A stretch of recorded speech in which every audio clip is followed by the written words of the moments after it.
Bismillahirrahmanirrahim. Assalamualaikum warahmatullahi wabarakatuh. Perkenalkan, nama saya Andi Abdullah Hamid, NIM 2003001501012, kelas PJKR C atau kelas 3.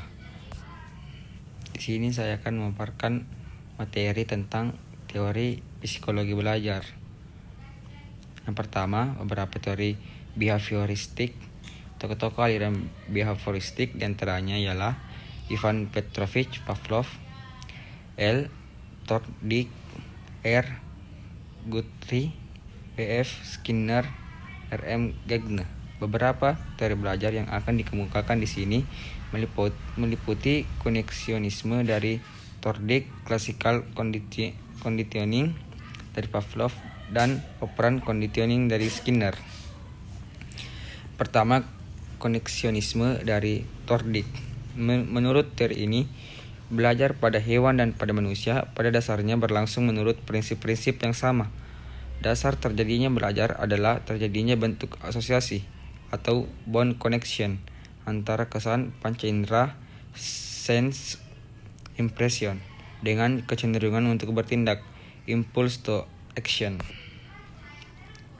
Terbagi atas 3, yaitu pertama, hukum primer, kedua, hukum subsidiar, dan ketiga, hukum tambahan. Hukum-hukum belajar primer yang dikemukakan oleh Thorndike meliputi hukum kesiapan.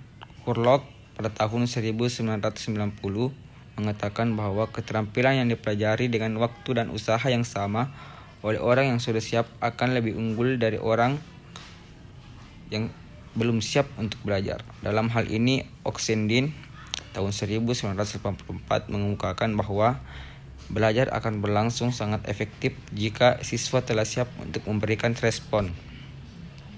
Yang kedua, hukum latihan. Hukum ini menjelaskan bahwa dengan mengulang-ulang respons tersebut sebagai beberapa kali akan memperkuat koneksi antara stimulus dan respons sebagaimana dijelaskan oleh Fitz dan Posner dalam Bugelski tahun 1964. Dengan latihan berulang-ulang dalam waktu yang lama akan terjadi otomatisasi sekalipun pada mulanya siswa hanya mencoba-coba. Perlakuan ini merupakan suatu proses yang mengutamakan aktivitas fisik. Yang ketiga, hukum efek. Hilgard dan Bauer tahun 1977 menjelaskan bahwa menguat atau melemahnya koneksi merupakan konsekuensi dari hasil. Menurut hukum ini, koneksi antara elemen stimulus respons akan menjadi kuat jika mendapat pengalaman yang menyenangkan dan sebaliknya. Penerapan teori Thorndike dalam proses belajar motorik menurut Lutan tahun 1988 dapat dilakukan sebagai berikut. A. Siswa harus siap secara psikologis maupun fisik. B. Latihan dilakukan berulang-ulang dalam kondisi belajar yang baik. C. Tugas guru mengorganisasikan elemen-elemen keterampilan yang akan dipelajari mulai dari yang sederhana sampai yang kompleks. D. Dengan belajar elemen per elemen akan memperhalus nilai transfer. E. Untuk memperkuat koneksi stimulus respon dapat menggunakan hadiah. D. Konsep transfer of training. Konsep ini mengandung makna bahwa apa yang pernah dipelajari atau dilatih di suatu sekolah dapat dimanfaatkan untuk hal-hal lain. Teori transfer of training ini dikenal pula dengan nama teori of idential element, yang menyatakan bahwa transfer belajar akan terjadi apabila antara hal yang lama telah dipelajari dengan hal-hal yang baru yang akan dipelajari terdapat unsur-unsur yang identik. Kedua, classical conditioning dari Pavlov.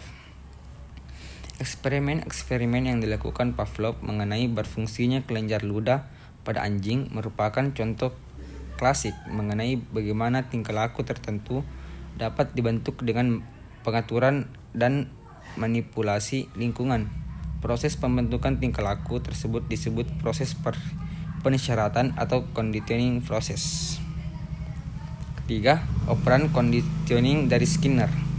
Seperti Pavlov dan Watson, Skinner juga memikirkan perilaku sebagai hubungan antara perangsang dan response. Teori ini dikembangkan dengan melakukan percobaan pada tikus yang dimasukkan kotak dan dipasang pengungkit, sehingga apabila pengungkit tersebut ditekan, maka akan mengeluarkan makanan.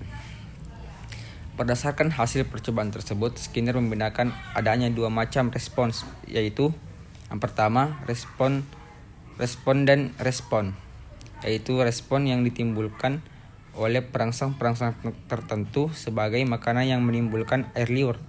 Perangsang-perangsang yang demikian itu yang disebut eliciting stimuli menimbulkan respon-respon yang secara relatif lebih tetap. Kedua, operan respon, yaitu respon yang timbul dan berkembangnya diikuti oleh perangsang-perangsang tertentu.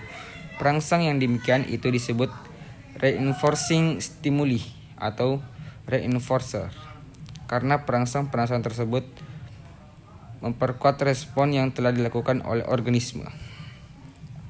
Kedua, beberapa teori kognitif. Teori kognitif ini muncul karena para ahli teori ini tidak dapat menerima ikatan stimulus atau disingkat S, respon disingkat R, sebagai unit perilaku yang akan memuaskan.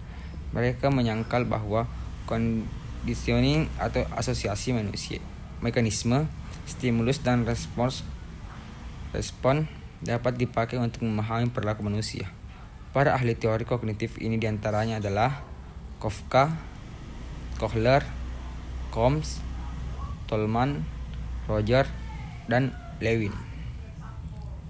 Teori Gestalt terbagi atas 4, yaitu hukum Pragnas atau penuh arti, hukum kesamaan, law of similarity, hukum kedekatan, law of proximity, dan hukum ketertutupan, law of proximity. Teori Medan Lewin terbagi juga atas 4, yaitu belajar adalah mengubah struktur kognitif. Kedua, peranan hadiah dan hukum. Ketiga, masalah sukses dan gagal. Keempat, taraf inspirasi. Demikian pemaparan materi dari saya. Lebih dan kurangnya mohon dimaafkan. Wabillahi taufiq wal hidayah. Wassalamualaikum warahmatullahi wabarakatuh.